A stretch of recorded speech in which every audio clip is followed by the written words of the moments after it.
gouvernement israélien promet la plus grande fermeté après l'attaque d'une ambulance transportant des blessés syriens dans le Golan hier soir. Ce sont des Druzes qui sont responsables de cette attaque. On y revient dans un instant.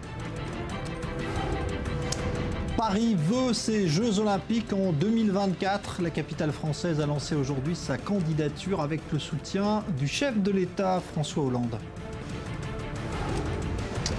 Une nouvelle flottille fait route vers Gaza, comprenant des activistes pro-palestiniens. Elle veut briser le blocus imposé par Israël 5 ans après l'épisode tragique du Mavi Marmara.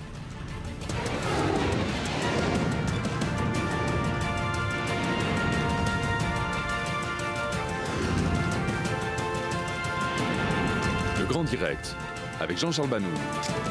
Bonsoir à tous. Israël ne laissera pas l'anarchie s'installer dans le secteur du Golan. Réaction de fermeté des autorités au lendemain de l'attaque inédite d'une ambulance transportant des blessés syriens pour être soignés en Israël. Ce sont des Druzes qui ont attaqué le convoi, tuant l'un des blessés syriens et d'autres personnes, dont des soldats israéliens, ont également été blessés dans cet assaut. Récit Joseph Emmanuel. Les dommages de cette ambulance témoignent d'une scène de barbarie. Une scène qui s'est déroulée ce lundi en Israël, sur le plateau du Golan. Un blessé syrien transporté dans une ambulance militaire de Tsahal a été tué par des Druzes. L'ambulance a essuyé des dizaines de jets de pierre. Une habitante des environs témoigne. Nous avons essayé de les traiter et d'évaluer leurs conditions, mais nous n'avons pas pu faire grand-chose. Ils avaient besoin d'être évacués le plus vite possible parce qu'une foule de Druzes était encore là. Nous sommes à quelques encablures de la frontière séparant Israël de la Syrie. Comme depuis plusieurs mois, Israël autorise des blessés syriens de la guerre civile qui fait rage chez eux à être soignés dans ses hôpitaux. Une situation toute paradoxale. La Syrie et Israël sont officiellement en guerre. Seulement, ces actes humanitaires ne sont pas vus d'un bon œil par les Druzes du plateau du Golan. Ils accusent ces blessés syriens d'appartenir aux rebelles qui combattent le régime d'Assad et par conséquent, ils les accusent de persécuter leurs frères Druzes qui se trouvent du côté syrien. Une question essentielle, pourquoi les Druzes soutiennent-ils Assad? Parce qu'Assad les protège depuis toujours des groupes islamistes comme par exemple du groupe Al-Nosra. L'attaque de ce lundi a été d'une très rare violence. Une foule d'une centaine de personnes a poursuivi l'ambulance israélienne, essentiellement des jeunes Druzes du village de Majel Shams. Une embuscade est tendue et si les soldats israéliens qui conduisent l'ambulance sont relativement épargnés, les deux blessés syriens sont littéralement lynchés, l'un des deux achevé, à coups de pierre, à coups de pied. Du côté des autorités israéliennes, on parle d'une ligne rouge qui a été franchie, des événements graves qui ne resteront pas impunis.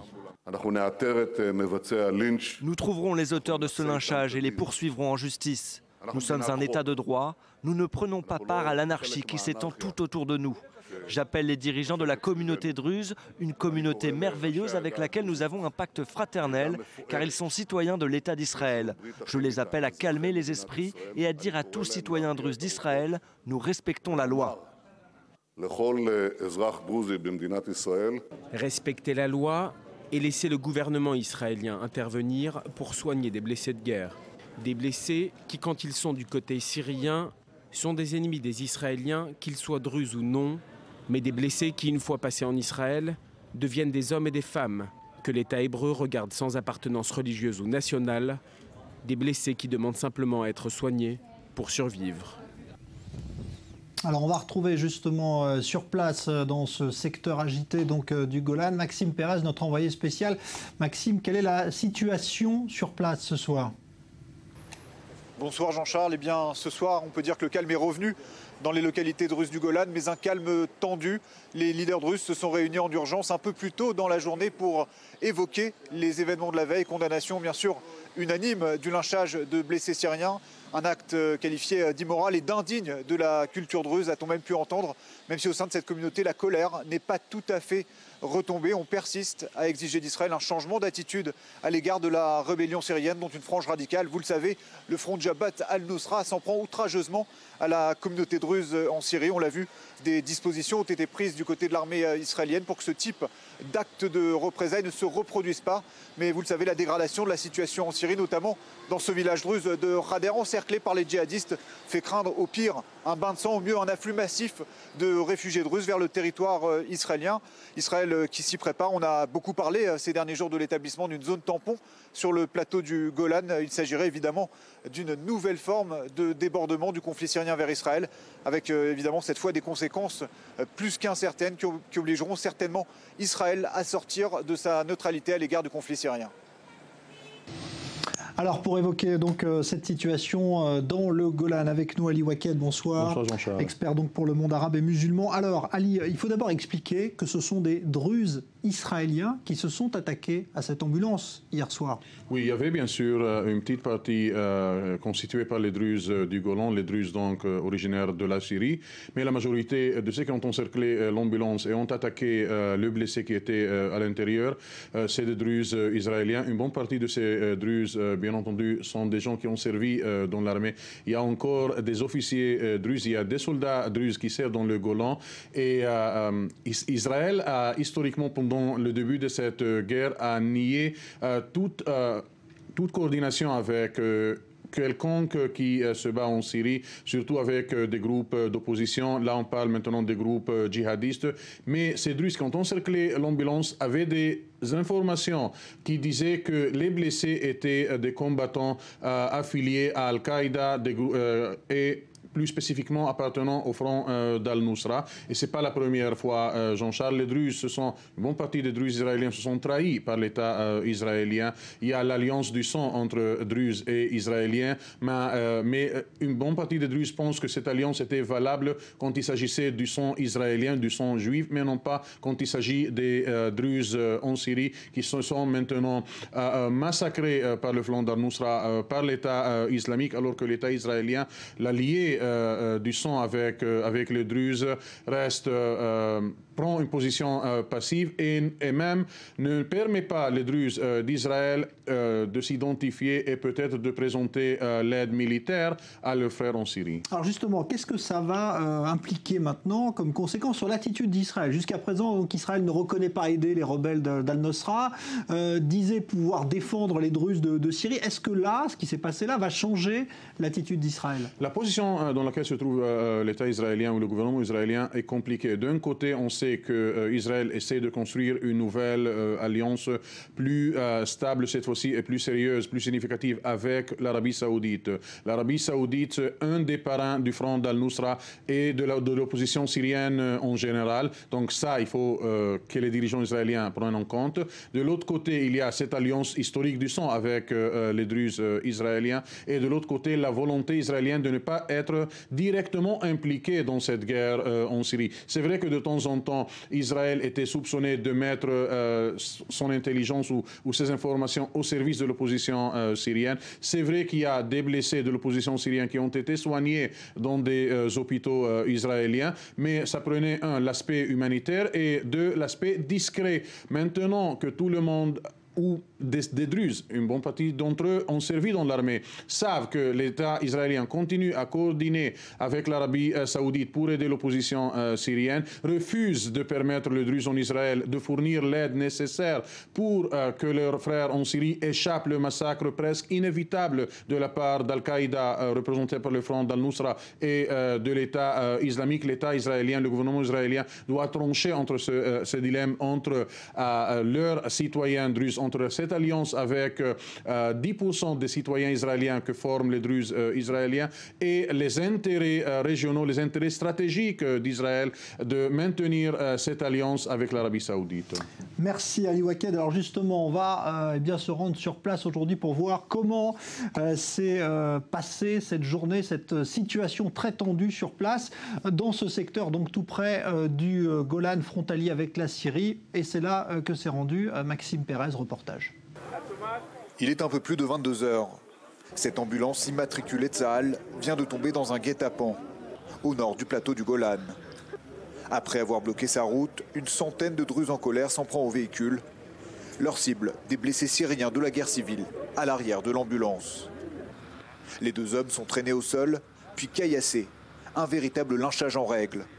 L'un d'entre eux ne résiste pas aux coups qui lui sont infligés. Le second est évacué par les secours dans un état critique. Le lendemain matin, la petite localité de Neveativ porte encore les traces du drame.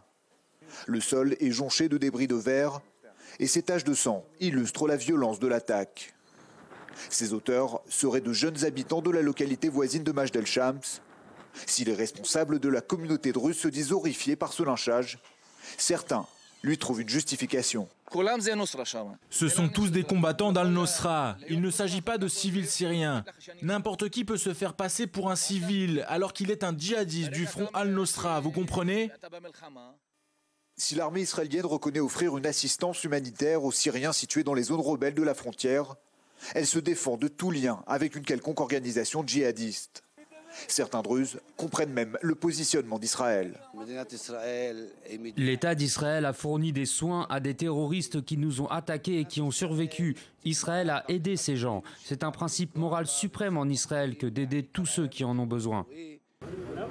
Cette attaque contre une ambulance militaire marque un nouveau type de débordement du conflit en Syrie.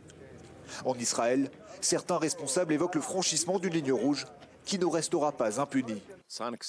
Il est inadmissible que des villageois qui vivent avec nous viennent jusqu'ici pour assassiner un blessé que transportent des soldats israéliens. C'est inacceptable. Et je crois même que cela porte atteinte aux Druzes qui vivent du côté syrien de la frontière. Pour éviter que ce genre d'incident ne se répète, l'armée israélienne a renforcé sa présence, comme ici, à l'entrée de Neveativ. Plus loin, cette petite route a été décrétée zone militaire fermée par l'armée israélienne. Elle mène à l'hôpital de campagne qui sert de point de chute aux blessés syriens, avant qu'ils ne soient acheminés vers d'autres hôpitaux israéliens. Si un calme relatif règne à sa frontière, les combats en Syrie obligent Israël à rester en état d'alerte permanent et à maintenir une politique de neutralité extrêmement fragile. Ici, à l'extrême nord du plateau du Golan, les villages syriens qui se trouvent de l'autre côté de la frontière sont sous le contrôle de rebelles islamistes. La communauté druze affirme que c'est de ce secteur que partent les attaques qui visent leur village en Syrie, sous les yeux de l'armée israélienne.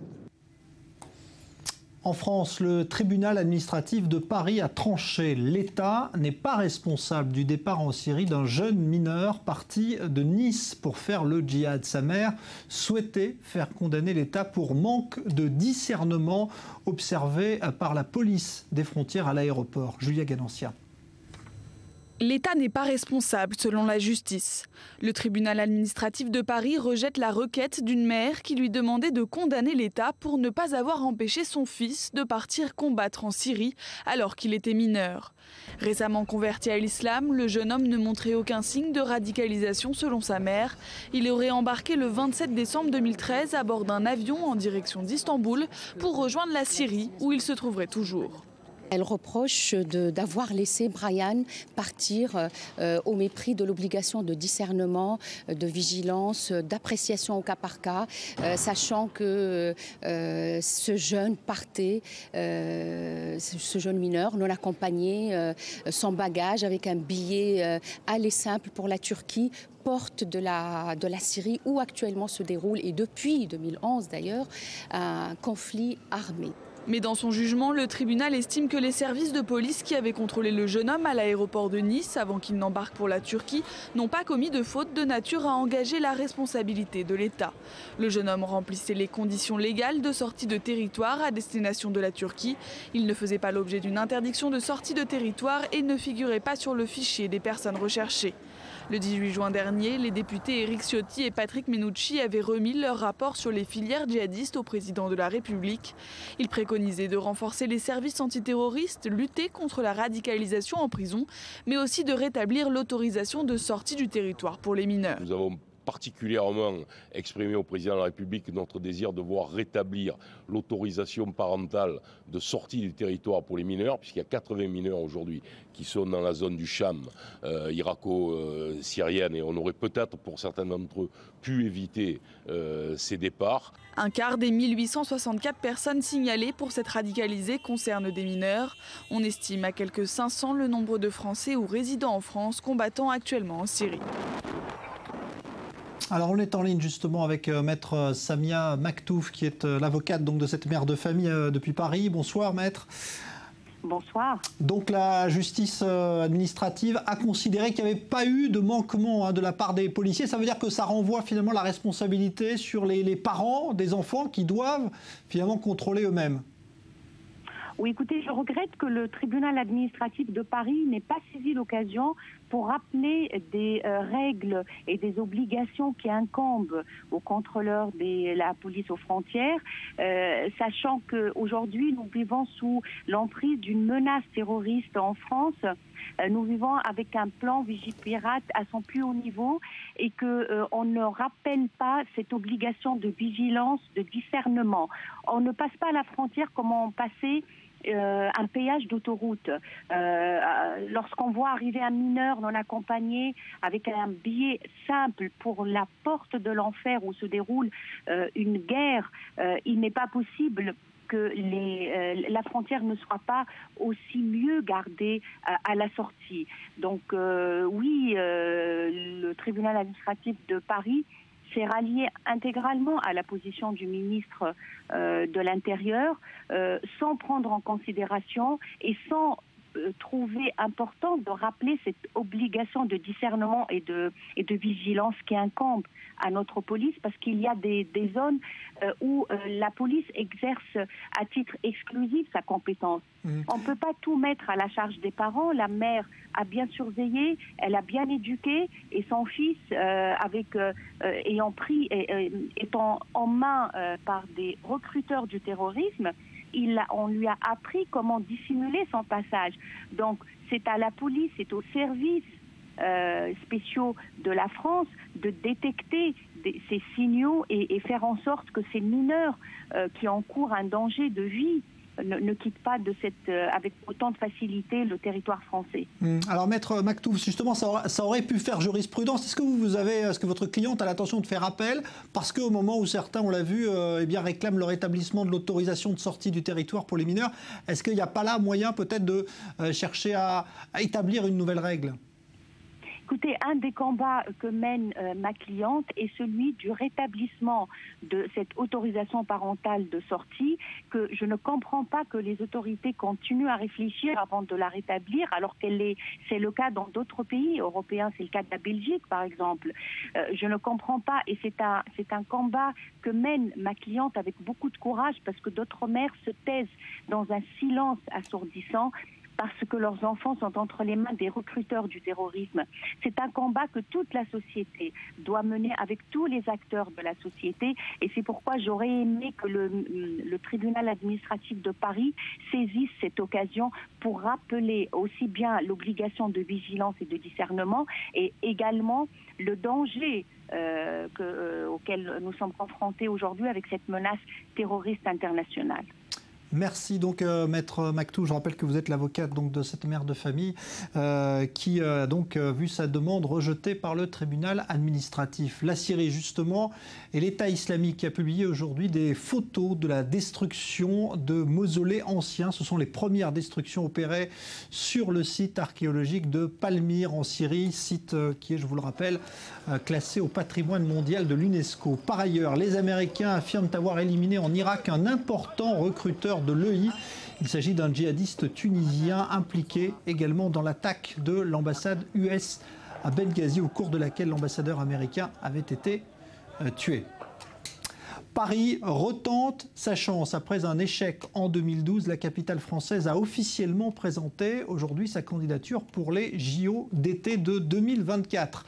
La décision du CIO interviendra en 2017 et Paris veut cette fois mettre toutes les chances de son côté. Léa Berdugo. C'est parti pour 2 ans de campagne. Paris vient d'officialiser sa candidature aux Jeux Olympiques. Laura Flessel, Laure Manodou, Renaud Lavillenie ou encore Marie-Josée Pérec, les grands champions français se sont bousculés à la cérémonie et l'enthousiasme est à son comble. De jouer des Jeux Olympiques à domicile, il n'y a rien de plus beau, je pense. C'est de faire un tour de stade, c'est aussi mon ouverture à domicile, jouer dans toute sa famille, de faire, de pourquoi pas gagner une médaille olympique à domicile. Il n'y a rien de plus beau pour un athlète, je pense. Pour tout athlète ici, ça serait l'objectif de tout le monde. On dirait que le 23 juin, c'est le début en tout cas de cette belle aventure qui démarre pour notre pays. Des soutiens sportifs donc, mais également politiques. La réaction de François Hollande est parvenue rapidement dans un communiqué. Le président de la République a salué un grand projet porté par une noble cause. Il a promis toute l'implication de l'État. Cette candidature sera celle de la mobilisation de notre pays.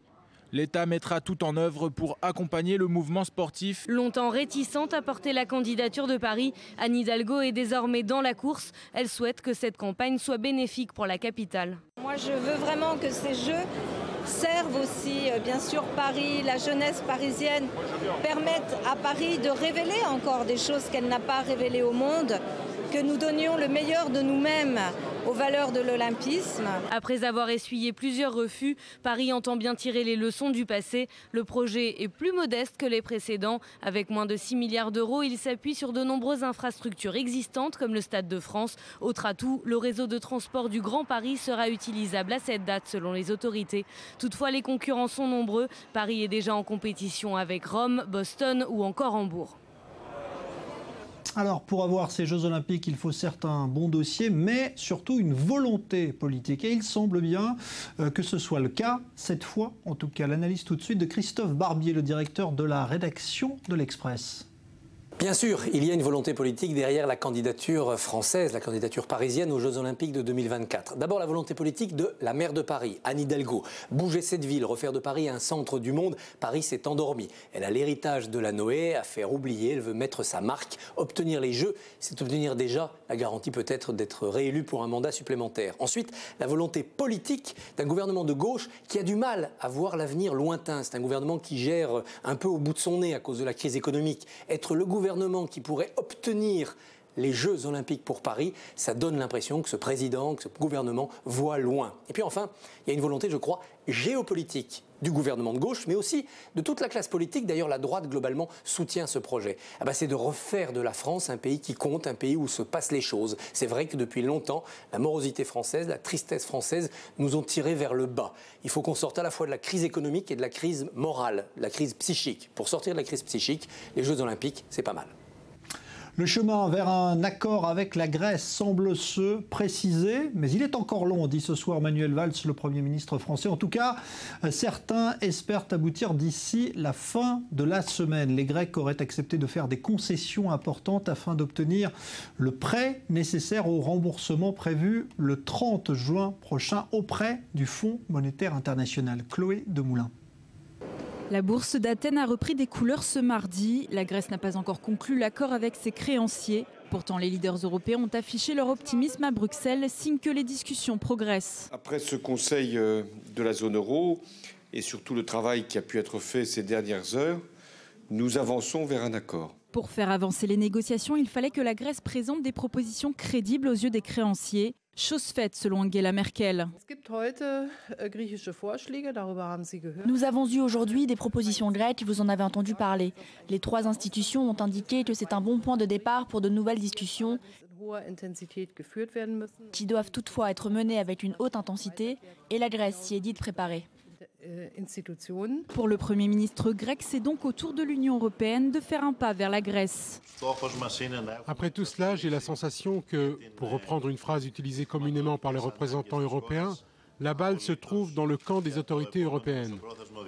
Optimisme donc, mais prudence aussi. Il reste évidemment du pain sur la planche. Obtenir un accord, mais également convaincre le Parlement grec de l'adopter. Pour l'instant, dans les rues d'Athènes, c'est plutôt le pessimisme qui règne. Les hausses d'impôts constitueront un nouveau fardeau pour le peuple, pour les travailleurs et les familles. Avec cet accord, nous allons peut-être éviter le pire, mais le problème restera entier et on dirait que cela va continuer encore comme ça dans le futur. L'accord tant attendu pourrait donc ne pas être une bonne nouvelle pour tout le monde. Une nouvelle réunion des ministres des Finances de la zone euro doit avoir lieu ce mercredi. Alors, Johanna Citruc, bonsoir. Bonsoir. On va expliquer d'abord pourquoi il y a ce regain d'optimisme de la part des créanciers d'Athènes. Alors, comme on l'a dit dans le sujet, lundi, la Grèce en fait a présenté des nouvelles propositions économiques, des nouvelles réformes, en tout des mesures pour économiser 8 milliards d'euros. C'est l'équivalent de 2,4% de son PIB pour 2015 et 4,1% pour 2016. Alors, dans le détail, il y a des nouvelles taxes, des taxes sur les sociétés, des taxes sur les biens et services. Il y a la hausse de taxes qui sont déjà existantes. On pense notamment à la TVA, donc sur les hôtels et les restaurants qui devraient passer à 23%. Il y a la baisse des dépenses d'armement, il y a des privatisations, il y a des mesures pour lutter contre la corruption, donc pour renforcer cette lutte, d'autres pour tenter de supprimer les monopoles. Et en ce qui concerne évidemment le dossier épineux des retraites, eh bien, il y a la suppression des pré-retraites de façon progressive à partir de 2016, l'augmentation des cotisations sur les pensions et un possible allongement du temps de travail. Bref, selon une source européenne, Athènes a rempli 90% des demandes qui lui étaient faites. Alors, on parle maintenant de l'autre dossier important de cette semaine, c'est le rachat possible de Bouygues Telecom par SFR Numéricable, journée importante. Oui, c'était donc dimanche que tout a commencé. Patrick Drahi, donc le patron d'Altis, qui est la maison mère de Numéricable SFR, a déposé une offre donc pour racheter l'opérateur Bouygues Telecom, une offre estimée à plus de 10 milliards d'euros. Et depuis, les réactions se multiplient, que ce soit donc pour ou contre ce rachat. D'ailleurs, alors que le conseil d'administration de Bouygues se réunit en ce moment même donc pour étudier cette offre, eh bien, Patrick Drahi est reçu par le ministre de l'économie Emmanuel Macron qui attend donc en fait une preuve que cette transaction est une bonne chose pour l'investissement en France. Alors, quels seraient les gagnants et les perdants de ce rachat? Alors, du côté des gagnants, on a évidemment donc SFR qui va pouvoir passer devant Orange et devenir le premier opérateur mobile de France. Ensuite, ces deux groupes seraient assez importants pour pouvoir investir, continuer leur expansion sur le marché européen et devenir des vrais géants du secteur des télécoms. C'est un petit peu ce qui se passe en ce moment au niveau européen, la consolidation du secteur. Et du côté des perdants, on pense principalement aux consommateurs, car avec un concurrent en moins, donc le passage de 4 à 3 opérateurs, les prix risquent éventuellement d'augmenter.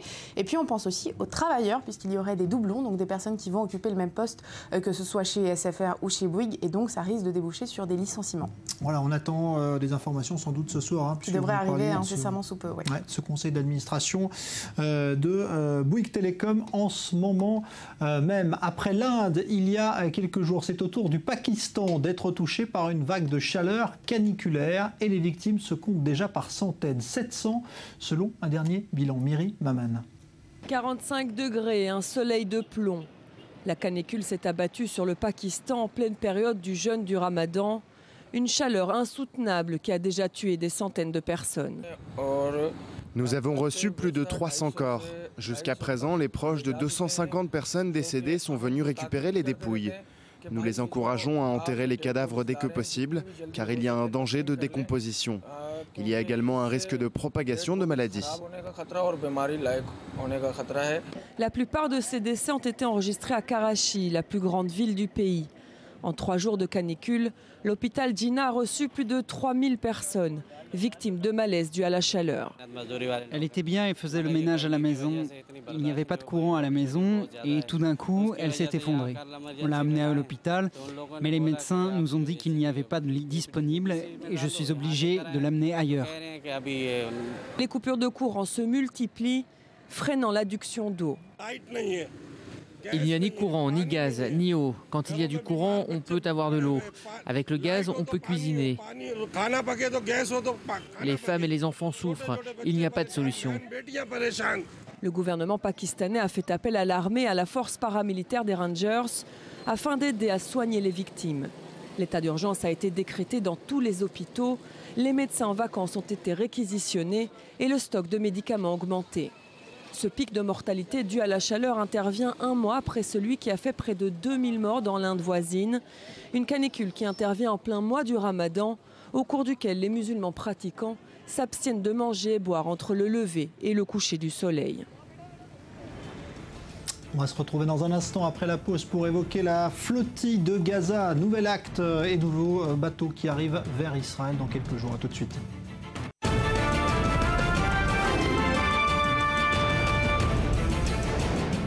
Le gouvernement israélien promet la plus grande fermeté après les événements tragiques qui se sont déroulés hier dans le Golan. Une ambulance transportant des blessés syriens attaqués par des Druzes. Un des blessés syriens a été tué après avoir été lynché. Il y a eu plusieurs blessés.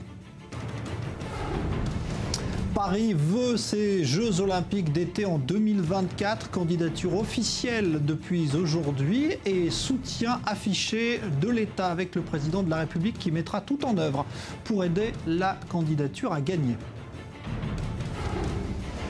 Et puis une nouvelle flottille en route vers Gaza. Elle se trouve actuellement en Grèce avec à son bord de nombreux militants pro-palestiniens. On en reparle tout de suite.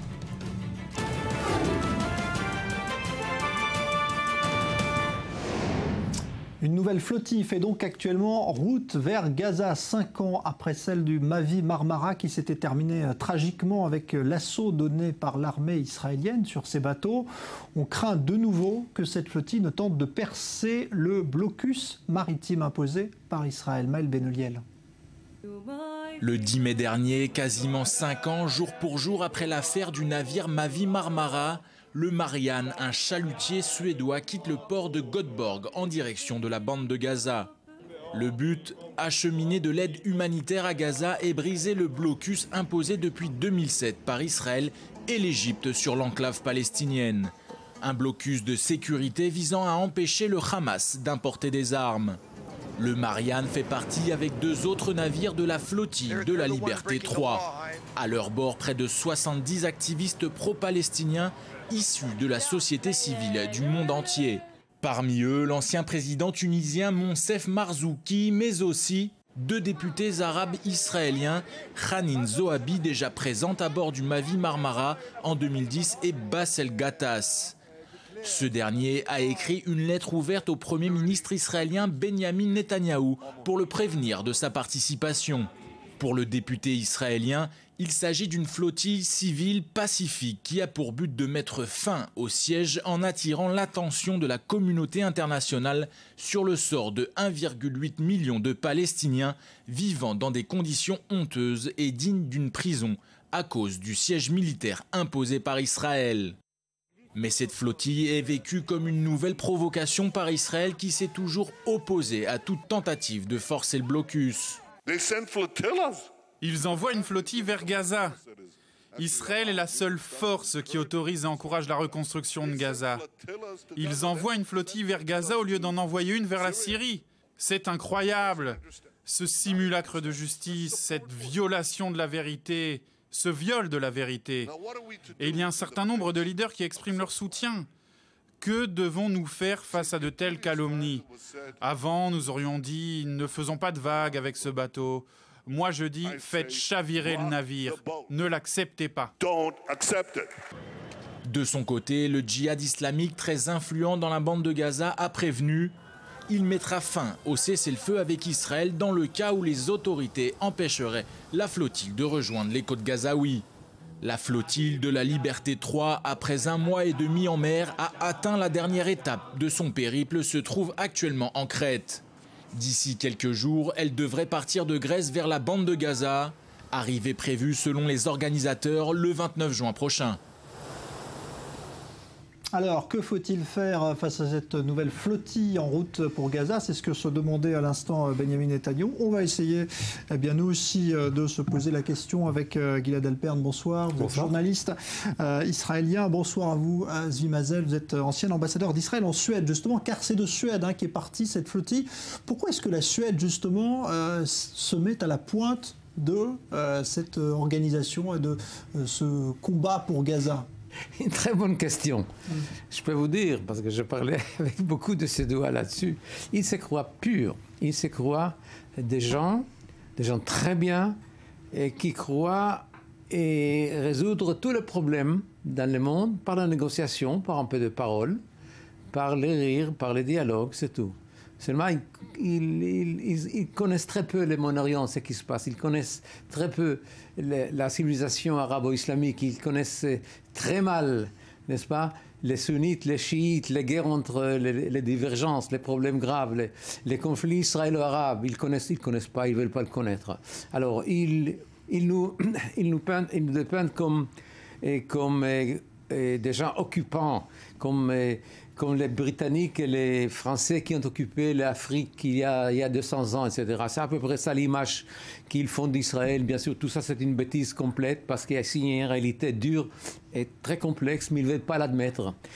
Alors, au niveau philosophique, c'est ça le problème de la Suède. Écoutez, la Suède n'a pas eu de guerre depuis 1805 ou 10, quand les comtes Bernadotte étaient appelés pour régner là-bas, puisque les rois à ce moment-là n'avaient pas d'enfants.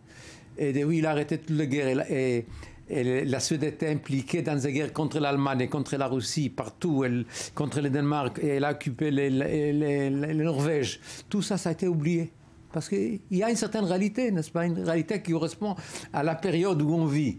Et ici, on vit, n'est-ce pas, dans un moment extrêmement difficile. Regardez, la Suède ne dit absolument rien en ce qui concerne les Daesh, l'État islamique, n'est-ce pas? Rien en ce qui concerne les Boko Haram, les Shabab en Somalie, Al-Qaïda, etc., etc. Rien. C'est Israël, Israël, Israël, Israël. C'est une obsession, c'est extrêmement grave.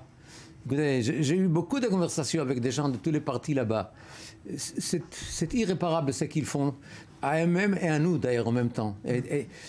Alors, on va continuer à en parler évidemment, mais je voudrais que Gilad Alper nous dise lui ce qu'il pense en tant qu'Israélien. Quelle doit être l'attitude d'Israël face à ces bateaux qui arrivent avec des militants pro-palestiniens qui viennent chercher évidemment à faire parler d'eux? Exactement, c'est un acte symbolique et en tant que tel, il faut le laisser passer, c'est tout. La dernière fois, on connaît bien sûr la flottille de 2010 qui a été l'origine d'un choc violent entre l'armée israélienne et les manifestants, mais il y avait d'autres flottilles avant et après, qui ont été arrêtés paisiblement par la marine israélienne. Les bateaux ont été tirés vers le port de Haïfa et les militants déportés d'Israël avec beaucoup de silence.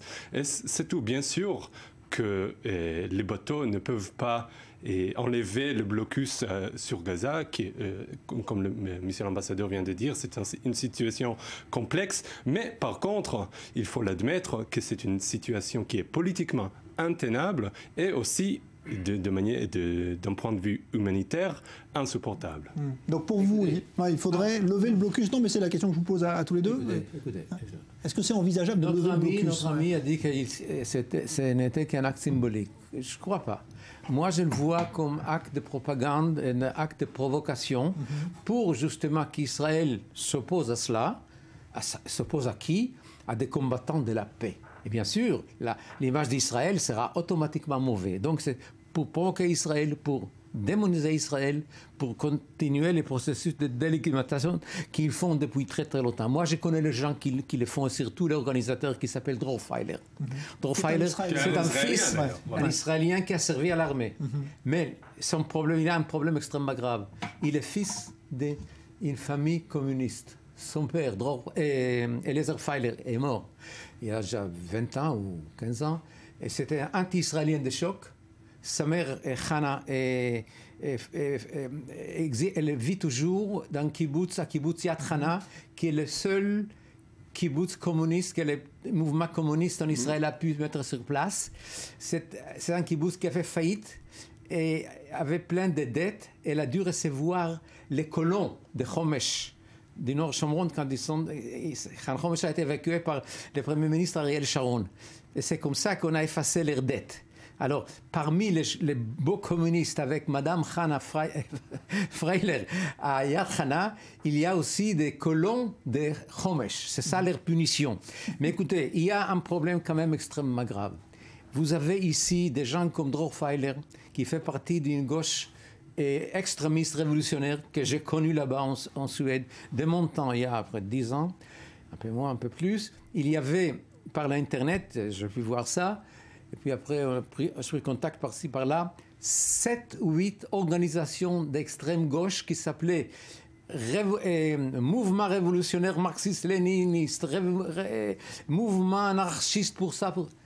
Chaque mouvement, quelques centaines de personnes, des gens qui ont oublié leur mère et leur père, ils se battent contre tout. Et Israël, c'est une bonne cause. Israël occupe les Palestiniens, ce qu'on appelle Palestiniens, disons. Okay? Israël occupe un autre peuple. Mais il y a ici conflit, un conflit terrible, un conflit complexe, difficile, qui dure depuis quelques années. Il faut l'apprendre, il faut comprendre. Il faut savoir pourquoi il n'y a pas de solution. Eh bien, tout le monde sait, mais ils ne veulent pas le savoir, que les Arabes ne veulent pas de solution. Les Arabes ne veulent pas des Juifs ici dans le Moyen-Orient. Ils ont chassé, ils ont oblitéré pratiquement toute la culture ancienne qu'on a connue, y compris la culture perse et araméenne et tout ce que vous voulez. Il reste un peu de chrétiens, et puis les Juifs sont là de nouveau. Waouh, terrible, atroce. Il y a que ces parties-là, n'est-ce pas, du monde du Moyen-Orient doivent appartenir aux musulmans. Regardez ce qui arrive même aux Kurdes. Les Kurdes qui ont été islamisés par la force se battent maintenant pour leur survie, n'est-ce pas, dans un monde islamique. Tout ça, les gens de la gauche là-bas, extrême gauche en Suède et dans d'autres pays, vous connaissez les noms, la liste des noms a été, je crois, dans les journaux, ne veulent pas reconnaître les problèmes, ne veulent pas comprendre qu'il y a ici un conflit amer, long, qu'il faut comprendre et essayer de faire quelque chose. Selon la description de mission, on peut comprendre que l'Europe est gouvernée par la Ligue révolutionnaire communiste et la Palestine est gouvernée par les militants islamistes extrêmes. Et ce n'est pas du tout le cas, bien sûr. Même les conservateurs européens reconnaissent qu'il y a une occupation illégale des Palestiniens par les Israéliens. Ils prônent toujours mettre fin à l'occupation. Et aussi, de son côté, le président palestinien, M.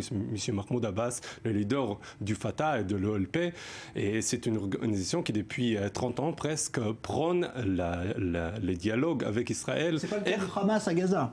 Ce n'est pas le cas du Hamas au Gaza. Donc la question, c'est est-ce que, selon vous, il faudrait lever ce blocus? Parce que est-ce que ce ne serait pas dangereux? Selon moi, ce qu'il faut faire, c'est toujours encourager un accord de partage de pouvoir entre le Fatah et le Hamas, que la Palestine, c'est-à-dire la Cisjordanie et la bande de Gaza, seront de nouveau gouvernés par le même leadership. Et c'est quelque chose qu'Israël n'était pas d'accord de faire dès le début. Et après ça, il faut faire des mesures par Israël pour encourager les forces modérées en Palestine qui sont toujours la majorité dans la société et le leadership palestinien. Écoutez, c'est impossible. Il y a des choses... On peut parler. Et vous parlez très très bien. Je vous apprécie. C'est vraiment formidable. Mais je ne comprends pas quelque chose.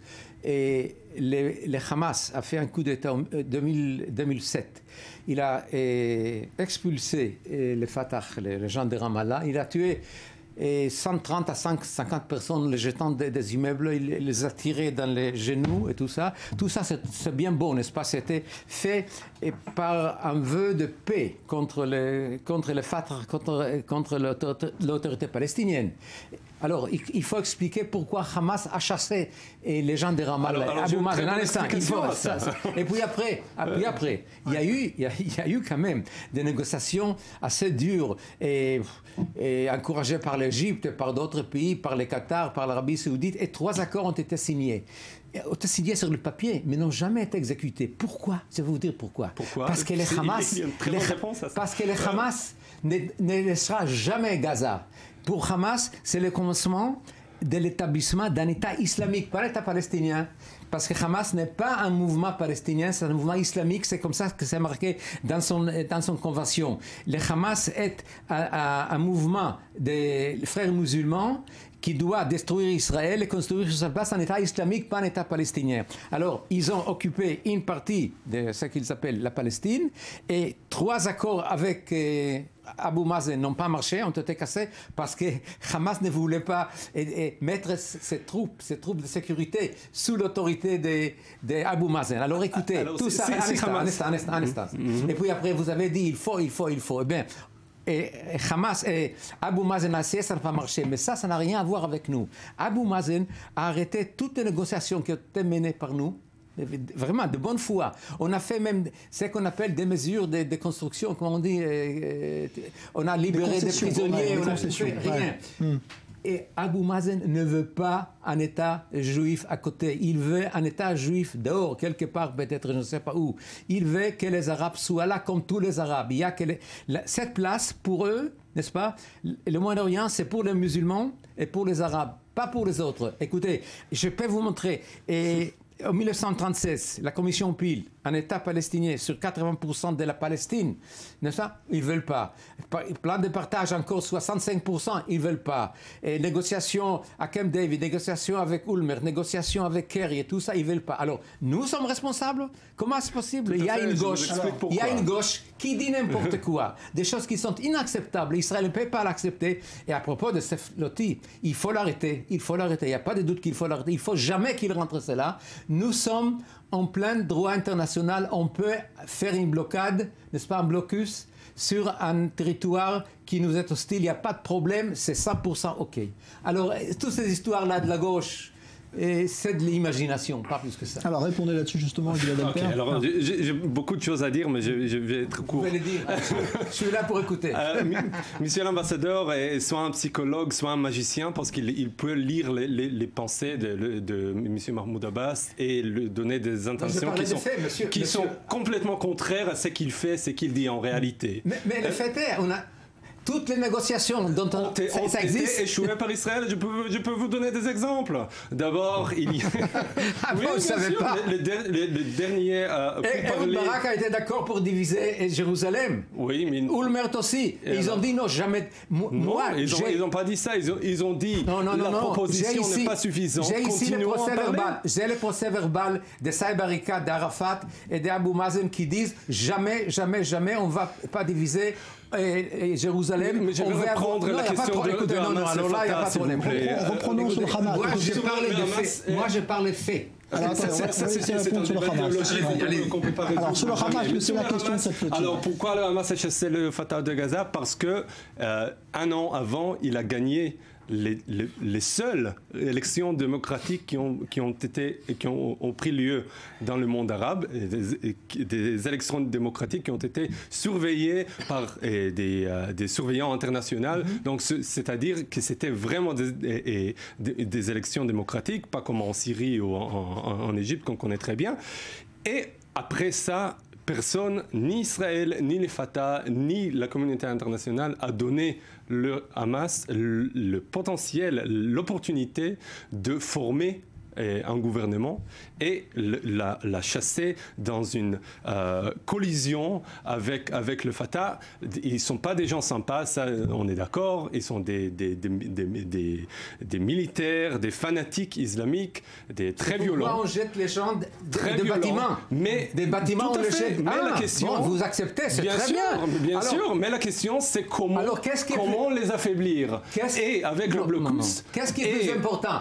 Construire un appartement à Ramat Shlomo à Jérusalem, dans notre capitale, ou Daesh, ou Hamas. Qu'est-ce que c'est plus mauvais? C'est pas notre capitale. Si. C'est pas notre capitale. L'Union européenne, il y a une coalition internationale. Il y a une coalition internationale qui se bat contre l'État islamique. Et il n'y a pas encore une coalition internationale qui se bat contre Israël, qui construit à Jérusalem-Est. Si, regardez ce que fait Bruxelles. Alors, on a bombardé Israël pour avoir construit à Jérusalem-Est, je crois pas. De toute façon, l'Europe est incapable de bombarder quoi que ce soit. Si quelque chose est fait, c'est fait par l'Amérique et par les Arabes. Si on traite l'État islamique et Israël de la même manière, il y aurait un peu de poids à votre argument. Donc, les Arabes ont le droit d'être sauvages, mais pas nous. Eh bien, nous voulons être aussi sauvages que les Arabes pour vivre. Parce que nous devons survivre, monsieur. Nous devons survivre. Et nous sommes attaqués par le monde arabe et musulman qui ne reconnaissent pas Israël, qui ne veut pas d'Israël, qui a eu l'occasion de créer un État palestinien mille fois, et vous le défendez. C'est extrêmement grave. Alors la réaction du monde démocratique sera l'indignation, et c'est tout à fait légitime. L'indignation, ça vaut rien, ça vaut rien. Qui va nous sauver? Qui c'est qui va nous sauver? Qui? Sinon notre armée. Pour l'instant, c'est les relations très cordiales qu'Israël entretient avec tout le monde démocratique, tout le monde occidental. Ouais. Merci. Écoutez, après, je vais vous dire, dernière phrase. Après 2000 ans de persécution par les Européens, n'est-ce pas? Et la Shoah, bien, l'Europe doit nous défendre et dire aux Palestiniens, allez-vous-en. Voilà, c'est ça la vérité. Et c'est comme ça, il n'y a pas autre chose. Et Israël et les Palestiniens, et heureusement, on verra la solution. Bon, on attendra maintenant l'arrivée de cette flottille. Merci Zvi Mazel, merci Gilad Alper, merci à tous les deux. Flottille qui fait donc route, qui est en Grèce là, mais qui fait route donc vers Gaza. Arrivée prévue, on l'a dit, vers le 29 juin.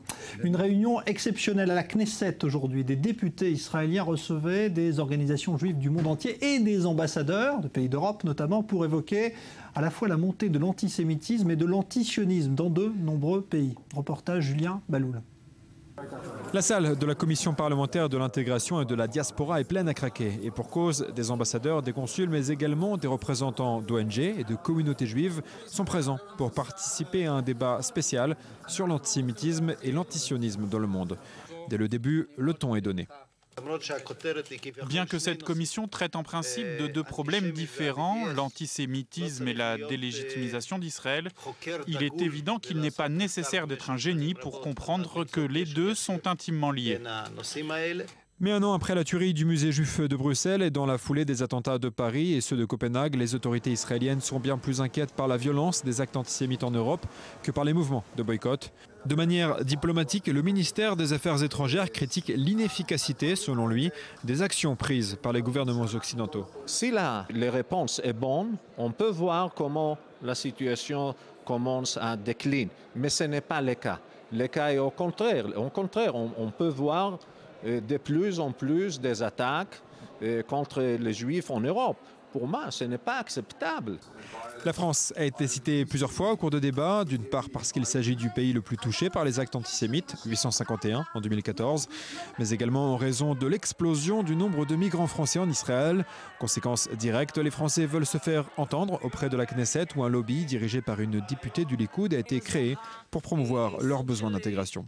J'ai vu l'antisémitisme qui se développe en France et je comprends les difficultés de ceux qui veulent immigrer en Israël. Environ 3000 familles françaises prévoient d'immigrer dans les prochains mois. J'espère vraiment que le ministère de l'Intégration et ses partenaires sauront être à l'écoute de leurs difficultés. Et face à la question de certains observateurs présents au débat qui se demandent pourquoi Israël doit se charger de la lutte contre l'antisémitisme dans le monde, le président de la commission parlementaire évoque le devoir moral des députés. Il est primordial que la Knesset connaisse la situation sur le terrain. Nous, députés israéliens, ne pouvons rester les bras croisés. L'État d'Israël est le foyer pour les Juifs du monde, mais l'État d'Israël doit aussi protéger chaque Juif où qu'il se trouve. Si au sein de la Knesset, on a conscience du problème de l'antisémitisme en Europe et dans le monde, les députés israéliens savent également qu'ils ne peuvent pas travailler seuls. C'est la raison pour laquelle ils avaient invité plusieurs ambassadeurs à participer à cette commission parlementaire. Aujourd'hui, la question que tout le monde se pose, notamment au sein du ministère des Affaires étrangères israélien, de savoir comment les appels et les vœux émis lors de cette conférence peuvent se transformer en de réelles actions dans les rues en Europe. En France, les incidents liés au système de chauffeurs particuliers Uber Pop se multiplient. Agressions de chauffeurs et même d'un client à Lyon signalé, alors qu'à Nice également, 5 chauffeurs de taxi soupçonnés d'une agression contre un chauffeur Uber ont été placés en garde à vue aujourd'hui. Résultat, aéroport de Nice bloqué par des taxis en colère et en signe de solidarité. Il a fallu que la police vienne évacuer les barrages ce soir. La justice se saisit en France après la découverte d'un agneau génétiquement modifié, vendu et consommé alors qu'il faisait partie d'un programme de recherche. Reste à expliquer comment il a pu passer d'un laboratoire à un abattoir. Léa Berdugo. Une histoire à vous faire bêler d'étonnement. Ruby, une agnelle génétiquement modifiée avec une protéine de méduse, s'est retrouvée dans la chaîne alimentaire. Tout commence en 2009 avec un programme intitulé Mouton vert, mis en place par l'INRA, l'Institut national de recherche sur l'agronomie. Il met en œuvre des protocoles expérimentaux sur des mammifères. Le but, effectuer des recherches thérapeutiques pour l'homme. En 2010, naît Émeraude, une agnelle génétiquement modifiée avec une protéine nommée GFP. Cette molécule fait ressortir une coloration fluorescente sur l'organisme et modifie la peau afin de la rendre transparente. Émeraude a engendré plusieurs agneaux, dont Ruby, qui a été envoyé à l'abattoir pour être consommé. Comment cet agneau s'est retrouvé dans la chaîne alimentaire? L'enquête de l'INRA pointe des actes de malveillance. L'animal a été déplacé par un technicien animalier en charge de ces animaux. Les fins, le mobile, nous ne le connaissons pas précisément, mais nous suspectons fortement un acte inacceptable, une intention inacceptable, et c'est la raison pour laquelle ces faits ont été signalés au procureur de la République, et la justice devra établir la vérité sur ces faits. Un employé aurait tenté de piéger son supérieur en lui faisant signer un bon de livraison. L'enquête est toujours ouverte. Cependant, l'INRA a tenu à rassurer, cet ovin ne présente aucun risque pour l'homme ou l'environnement. Alors, cette affaire d'agneau Méduse fait beaucoup parler. On va justement demander l'éclairage tout de suite du professeur Marc Fellouz, qui est en direct avec nous, professeur de génétique à l'université Paris 7 Denis Diderot. Bonsoir, professeur. Oui, bonsoir, bonsoir. Est-ce que c'est dangereux, d'abord, d'avoir absorbé cet agneau qui contient de la méduse, de la protéine de méduse? Écoutez, en fait, il faut un petit peu calmer le jeu. Il y a eu une malversation. Je pense que la justice va faire son travail. Ce n'est pas l'objet de notre discussion. Ce que je peux vous dire, c'est que cette agnelle a été est la descendante d'une mère qui était OGM pour la GFP, c'est-à-dire une protéine qui provient d'une méduse et qui est fluorescente et qui est utilisée pour la méduse pour qu'ils se reconnaissent entre eux en basse profondeur quand il n'y a pas beaucoup de lumière. Or, il s'avère que cette agnelle, qui s'appelle Ruby, n'exprime pas la protéine. C'est-à-dire que quand on regarde la protéine sur la viande, elle n'est pas là. Alors pourquoi elle ne s'exprime pas? Il y a plusieurs possibilités. Ou bien que l'animal n'est pas OGM, ça c'est possible, les OGM peuvent être instables, ou bien que le gène est là, mais qu'il ne s'exprime pas parce qu'il est dans une région de notre génome qui le rend silencieux. Donc il faut rassurer nos auditeurs, cette agnelle Ruby est peut-être OGM, mais elle n'exprime pas la protéine qui est la source éventuellement d'un risque. Encore que cette protéine GFP a été analysée, c'est pas la première fois que nous faisons des animaux qui sont transgéniques pour GFP. La première, ça a été en 2008 sur la souris, d'ailleurs ça a été l'objet d'un prix Nobel, et ensuite elle est utilisée pour des lapins, pour des rats, pour des bovins, et pour des porcs, et là pour les agnelles, dans la mesure où c'est une protéine qui nous est très utile en recherche médicale. Le but, par exemple, c'était de faire des greffes de cellules de cette agnelle dans des muscles cardiaques où on a introduit un infarctus pour voir est-ce que cette protéine, avec ces cellules qu'on est capable de repérer, se met dans l'infarctus et se multiplie pour réparer l'infarctus. Voilà un peu le projet. Donc cette protéine est une protéine que nous connaissons bien, qui n'est pas toxique, mais évidemment, elle n'a jamais passé dans le circuit alimentaire. Bon, donc pour l'instant, il n'y a pas d'intention de mettre toutes ces recherches dans le processus alimentaire. C'est la conclusion de tout ça. Non, vous savez, en France comme partout, y compris en Israël, chaque fois qu'on veut mettre un OGM, que ce soit des plantes, que ce soit des animaux, ça doit passer par un circuit d'agence extrêmement strict pour vérifier qu'il n'y a pas de risque. Premièrement, le risque pour l'environnement. Si ce gène passe dans l'environnement, est-ce qu'il y a un risque de passer dans d'autres organismes, que ce soit plantes ou animaux? Et deuxièmement, est-ce que cette protéine est toxique? Donc il n'y a aucun risque pour que cette protéine de l'agnelle qui a été mangée probablement... Merci. Merci beaucoup, professeur Marc Fellouz, d'avoir été en direct avec nous. À tout de suite.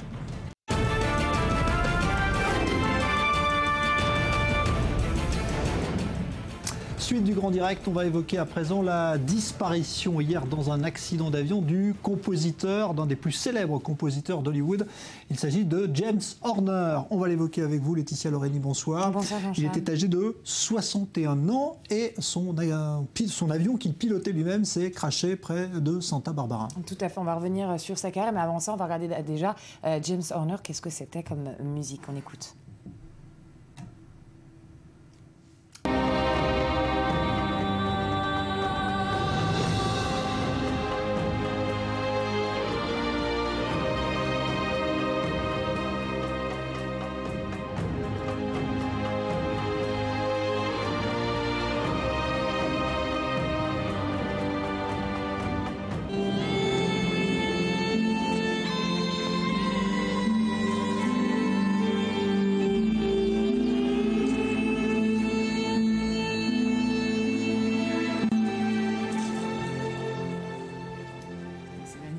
Très belle, celle-là on l'a reconnue.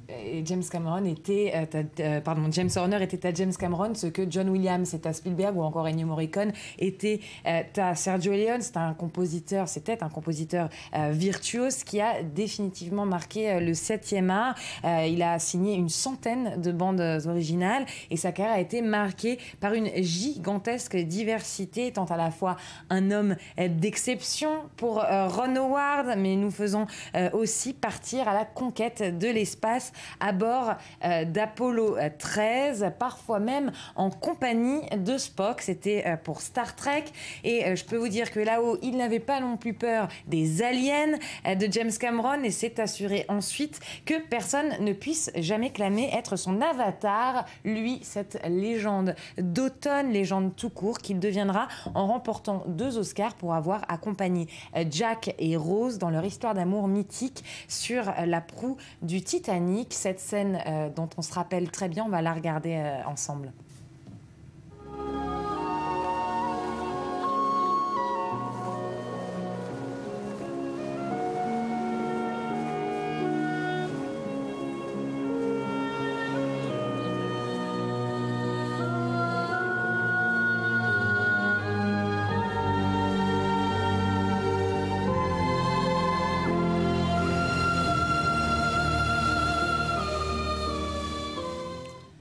Voilà, une mélodie que l'on connaît par cœur, qui a d'ailleurs été aussi chantée par Céline Dion, et ça a été son single le plus vendu. Et cette bande originale de Titanic a été la bande originale la plus vendue au monde, avec près de 30 millions d'exemplaires, et elle se vend encore beaucoup. Il disait, James Horner, mon boulot, c'est de faire en sorte que chaque tournant du film soit quelque chose que les spectateurs puissent ressentir dans leur cœur. Moi, j'ai envie de dire, eh bien, merci pour tous ces moments inoubliables de cinéma qui nous feront vibrer pour toujours. Voilà, puisque la musique va rester évidemment encore. Merci beaucoup Laetitia Loreni. 50 ans pour la célèbre brigade anti-gang de la police judiciaire parisienne. Anniversaire fêté en grande pompe aujourd'hui à Paris, avec d'ailleurs démonstration grandeur nature pour cette brigade qui s'occupe à la fois du grand banditisme mais aussi des opérations antiterroristes, comme ce fut le cas en janvier dernier. Julia Ganancia. Service mythique de la PJ parisienne, la BRI fête aujourd'hui ses 50 ans d'existence. 50 ans d'enquête, 50 ans que des hommes en noir cagoulés interviennent sur des prises d'otages ou face à des forcenés. Un service pas comme les autres, une fierté pour le ministre français de l'Intérieur. J'exprime encore une fois ma reconnaissance, ma gratitude, mon admiration pour l'engagement qui est le vôtre, pour la maîtrise dont vous faites montre, ma reconnaissance, ma gratitude et mon admiration pour ce que vous êtes, tout simplement. De grands policiers, courageux, de grands républicains, amoureux du droit et des libertés, des êtres sensibles aussi. Ce service au passé prestigieux, pionnier de l'anti-gang, est créé en 1964 pour contrer une fièvre de braquage et d'enlèvement. On lui doit notamment la spectaculaire élimination de Jacques Mérine en septembre 1979 ou encore la libération du baron Empin en 1978 après 63 jours de captivité. À l'époque, la BRI est dirigée par un célèbre flic, le commissaire Robert Broussard, que son collier de barbe n'a jamais quitté. Aujourd'hui, le contexte n'est plus le même, les voyous non plus, et la BRI n'a cessé de se transformer. Nous menons deux missions, qui sont la lutte toujours contre la criminalité organisée et le banditisme, où là, on travaille en civil, on fait que du terrain, c'est de la filature, des surveillances, c'est que des choses comme ça, et des interventions. Et puis le côté dans crise majeure, où là, on intervient en noir, où là, on prend des unités d'autres services pour être le nombre suffisant et pour pouvoir traiter une crise majeure, comme par exemple Hypercacher. Car la BRI doit désormais faire face à une autre menace, le terrorisme. L'Hypercacher, porte de Vincennes à Paris, une intervention qui a profondément marqué ceux qui y ont participé. Un moment d'extrême tension et d'extrême responsabilité par rapport aux otages. L'un des policiers ayant participé à cette intervention avait d'ailleurs été blessé, victime d'une balle dans la jambe. Alors on est en ligne justement avec le patron de cette BRI, Christophe Molmy. Bonsoir. Bonsoir. 50 ans donc pour votre brigade aujourd'hui. Est-ce que vous, quand vous regardez justement les débuts de l'anti-gang dans les années 60, vous diriez que le métier a changé aujourd'hui quand on est policier dans votre brigade? Alors plus ou moins, les techniques ont un peu évolué, nos moyens ont évolué, mais le foncier reste le même. Nous avons toujours des policiers de police judiciaire qui sont des chasseurs, qui cherchent à faire des flags au quotidien. Et puis on est dans les pas de nos aînés pour ce qui concerne l'intervention, puisque dès les années 70, la BRI est intervenue même à La Haye d'ailleurs, sur une prise d'otage de l'ambassade de France. Donc on n'a pas découvert l'intervention à la porte de Vincennes. Maintenant, c'est sûr que les menaces actuelles sont différentes et qu'il a fallu tailler le service en conséquence. en particulier avec la création de nouvelles structures comme une force d'intervention rapide, qui permet aujourd'hui de projeter beaucoup plus rapidement sur les lieux d'une prise d'otage des fonctionnaires. Il y avait une époque où on disait le milieu a ses règles, a ses codes. Aujourd'hui, on dit qu'il n'y a plus de règles, c'est un peu sans foi ni loi. Est-ce que vous diriez que c'est un cliché ou est-ce que c'est vraiment ce que vous constatez aujourd'hui sur le terrain ? Alors, bon, d'une part, je pense que c'est un cliché. Là, vous me parlez uniquement de l'aspect judiciaire de la BRI, son fondement, mais je ne suis pas certain qu'il n'y a jamais eu des codes ni des règles. Ce sont des voyous, hein. Ils ont toujours été attirés par l'appât du gain. C'est encore le cas aujourd'hui. Maintenant, le visage des malfaiteurs a évidemment évolué. On a des jeunes maintenant qui franchissent les étapes plus rapidement. Et puis, les trafics de stupes ont un peu bouleversé la donne. Dorénavant, on a des jeunes qui, à 25 ans, gagnent des fortunes, ce qui était moins le cas avant. Mais de dire qu'il y avait des codes avant, non, je ne pense pas. Est-ce que vous diriez qu'aujourd'hui, la police est suffisamment prête face à ce risque terroriste tel qu'on l'a vu en janvier dernier? Est-ce que cette menace qui a éclaté au grand jour vous a surpris par sa violence ou pas? Surpris, pas vraiment. Hein. Nous sommes sensibilisés et puis nous avons été entraînés en amont et force est de constater qu'on était prêt à faire face. Hein. Après, on peut toujours être dépassé par une situation ou faire face à une situation ingérable, mais ça n'a pas été le cas fort heureusement à Vincennes, où les 26 otages ont été sauvés. Mais la difficulté sur les crises qu'on a à vivre aujourd'hui, c'était pas le cas de nos aînés, c'est que on est face à des individus parfois, en tout cas, qui sont non seulement n'ont pas peur de mourir, mais sont même prêts à mourir. C'était le cas en janvier dernier. Un dernier mot, Christophe Molmy, concernant justement toutes ces unités d'élite, parce qu'il y a le GIGN pour la gendarmerie, il y a le RAID aussi dans la police. Tout ça, vous travaillez en harmonie les uns avec les autres? Oui, tout à fait. Nous sommes coordonnés. Alors, au sein de la police nationale, l'ensemble des structures se réunissent sous l'égide de la force d'intervention de la police nationale, qui permet une parfaite coordination, qui a été le cas d'ailleurs sur Vincennes. Nous avons été rejoints par les collègues du RAID et nous avons intégré notre dispositif et nous avons travaillé ensemble. Et puis le RAID comme le GIGN sont des unités aujourd'hui nationales. Nous sommes dédiés uniquement à la structure parisienne. Nous veillons uniquement sur la capitale, donc nous sommes complémentaires. Merci beaucoup Christophe Molmy et donc bon anniversaire à la BRI qui fête ses 50 ans aujourd'hui, 50 ans pour la brigade de recherche et d'intervention anciennement connue sous le nom de brigade anti-gang. On passe au football et malgré l'absence de son capitaine suspendu, eh bien Neymar, le Brésil a réussi à se qualifier pour les quarts de finale de la Copa América qui vont débuter la nuit prochaine, mais tout cela s'est fait dans la douleur. C'est un petit Brésil que l'on a vu pour l'instant et qui va donc terminer la compétition sans Neymar, suspendu 4 matchs. Neymar qui a d'ailleurs ce soir démenti formellement avoir insulté l'arbitre dans le couloir le menant au vestiaire après le match où il a reçu ce carton rouge. Mathieu Topman. C'est avec une équipe remaniée que le Brésil se qualifie pour les quarts de finale de la Copa América. Face au Venezuela, la Canarinha s'impose 2-1 avec des réalisations signées Thiago Silva et Firmino. Avec ce succès, les Brésiliens terminent premiers du groupe C devant le Pérou et la Colombie. Maintenant, on passe au match à élimination directe. Chaque rencontre est décisive. Malgré la qualification, plusieurs doutes planent au-dessus du Brésil. L'équipe a encaissé 1 but par match depuis son entrée dans la compétition et a surtout perdu face à la Colombie lors du deuxième match de poule. Les hommes de Dunga sont loin d'être dominateurs. La Copa América est une compétition difficile si vous regardez tous les matchs. Il y a à chaque fois une différence d'un but, à l'exception du Chili qui lui domine les débats. Autre ombre au tableau, l'absence du leader technique Neymar jusqu'à la fin de la compétition. Le numéro 10 a été expulsé lors de la confrontation face aux Cafeteros pour un accrochage avec Carlos Bacca.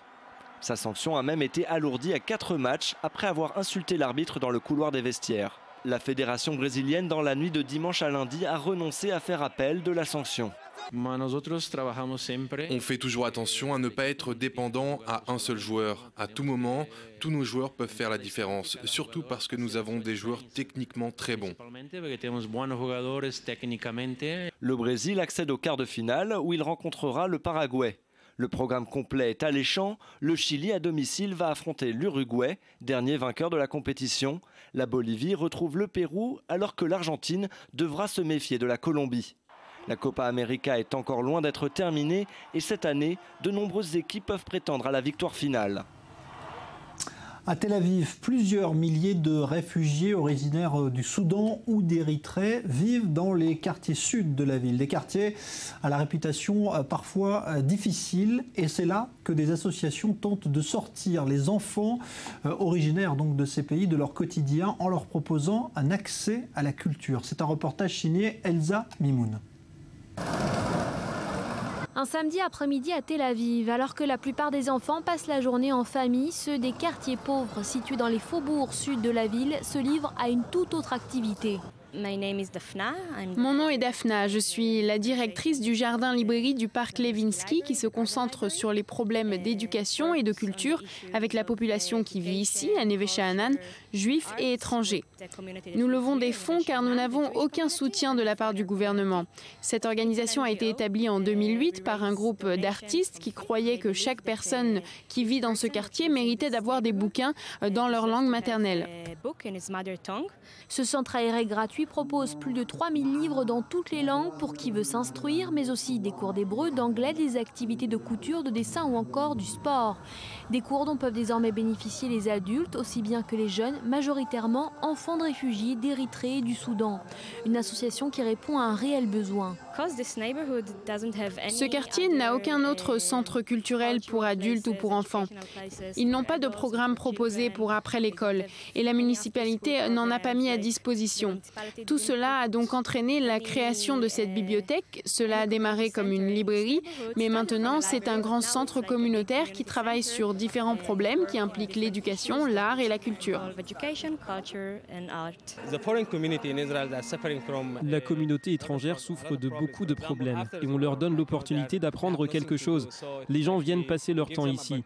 La librairie offre une alternative formidable pour la communauté étrangère et les demandeurs d'asile en général en Israël. Un refuge à ciel ouvert mais qui peut parfois montrer des côtés hostiles malgré la présence de la police juste à côté. C'est très dur de travailler ici. Ce n'est pas un endroit pour les enfants, mais c'est le seul jardin. Il y a beaucoup de drogue et de criminalité, de violence. Les enfants le voient et sont exposés à tout cela. Même si la municipalité tente d'améliorer tant bien que mal la situation, le problème va bien au-delà. Accueillis en Israël, les réfugiés ne bénéficient d'aucun statut et la plupart n'ont pas pu obtenir de visa de travail. Logeant très régulièrement dans des conditions rudimentaires, des dizaines de milliers d'entre eux vivent sans encadrement ni soins. Je pense que nous avons une nouvelle génération d'enfants de demandeurs d'asile. Ils sont là, peu importe la finalité. Pendant ce temps, on a besoin de prendre en charge leur éducation. Nous essayons de leur donner un endroit où ils peuvent se rencontrer et leur faire faire des choses normales, comme tous les autres petits Israéliens. Face à cette situation, les autorités israéliennes évoquent des raisons sécuritaires et craignent également que l'octroi d'un statut quelconque ne crée un précédent pour les réfugiés palestiniens. En attendant, de très nombreux volontaires comme ceux-là s'activent et se dévouent pour pallier cette impasse et pourvoir à leurs besoins, avec comme leitmotiv la conviction que la culture et l'éducation restent des droits fondamentaux. Voilà, reportage signé Elsa Mimoun. Dans un instant, un nouveau point sur l'actualité. Journal complet, ce sera présenté par Alice de Comarmont. Et puis, nous, on va se retrouver évidemment demain soir pour un nouveau grand direct. Passez une très bonne soirée sur i24 News. À demain.